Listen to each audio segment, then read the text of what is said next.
ہر قسم کی حمد، ہر قسم کی تعریف اللہ کے لیے ہے جس نے اپنی قدرت کے ساتھ زمین اور آسمانوں کو پیدا کیا اور اپنی حکمت سے تمام مخلوقات کو پھاڑ کر نکالا اور اپنے بندوں کے درمیان رزق اور عطیات میں فرق رکھا اور ان میں سے جس کی چاہی قدر اور شان بلند کر دی اور ان کو شرف بخشا اور ان کو درجات میں بلندی عطا کی۔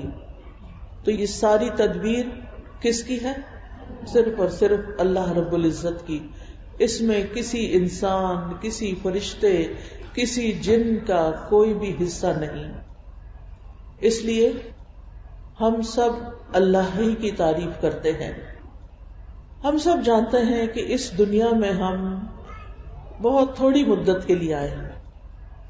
اللہ سبحانہ وتعالیٰ نے جب آدم علیہ السلام کو پیدا کیا اور پھر ان کی پشت سے ساری روحوں کو نکالا، ساری روحوں کو پیدا کیا، تو ہمارا وجود اس وقت دنیا میں آ چکا تھا، لیکن ہمیں اس جسم کے ساتھ اب آنے کا موقع ملا ہے دنیا میں، یعنی ہماری روحیں تو پہلے سے ہی پیدا ہو چکی تھی، لیکن ہم اب دنیا میں ہوش و حواس کے ساتھ زندگی بسر کر رہے ہیں۔